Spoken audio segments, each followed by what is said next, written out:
కాబట్టి ఆయన ఎక్కువ మాట్లాడలేదు దాని గురించి. అవును, ఆయన అది ఈ విషయంలో ఎక్కువ మాట్లాడారు. ఆయన మాట్లాడిందంతా అన్నారు అంతే తప్పించి ఆయనకి ఏం చెప్పాలో అర్థం కావట్లేదు పవన్ కళ్యాణ్. చెబితే వీళ్ళందరూ తింటున్నారు కాబట్టి అని తిడతాడేమో అని ఆయన ఫీలింగ్. అవును, ప్రాక్టికల్ సమస్య ఏంటి దీనికి ఆయనకి ఇది తెలుసు చంద్రబాబు. ఇవాళ దీని ఇంపాక్ట్ మీరు చూడండి. రేపు పొద్దున బియ్యం వ్యాపారుల మీద ఉంటది, రేపు పొద్దున ఎక్స్పోర్ట్ మీద ఉంటది, పోర్ట్ మీద ఉంటది. ఇన్ని వ్యవస్థలు ఆధారపడి ఉన్నాయి. తెలియక పిచ్చోళ్ళు అయినా కేంద్రానికి తెలియదా ఇవన్నీ?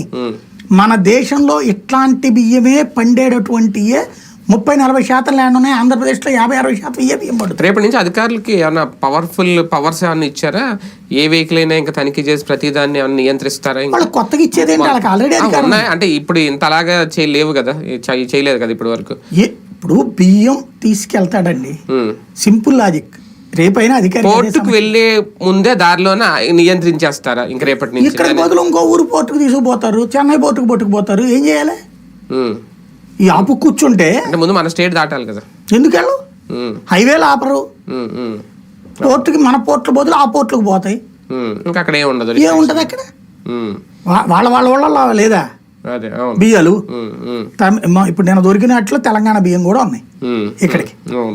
ఇదివరకు తెలంగాణ బియ్యము, మన బియ్యము, ఛత్తీస్గఢ్ బియ్యం కూడా ఇక్కడికే వచ్చాయి. ఒరిస్సా బియ్యం ఒరిస్సా నుంచి పట్టుకుపోతారు. ఛత్తీస్గఢ్ వాళ్ళకి కూడా ఇటే వస్తాయి. ఛత్తీస్గఢ్ తెలంగాణ ఇక్కడికి వస్తాయి. తమిళనాడు బియ్యం తమిళనాడు నుంచి ఎక్స్పోర్ట్ అయిపోతాయి. దీంట్లో ఏంటంటే పోర్టోడు బతుకుతున్నాడు, అక్కడ ఉన్న కూలీలు బతుకుతున్నారు, దారిలో మీకు ట్రాన్స్పోర్టేషన్ వాళ్ళు బతుకుతున్నారు, దాంతోపాటు ఈ కింద బ్రోకర్లు బతుకుతున్నారు, వ్యాపారస్తులు బతుకుతున్నారు, రైస్ మిల్లర్లు బతుకుతున్నారు, రైతు బతుకుతున్నాడు, పేదోడు బతుకుతున్నాడు.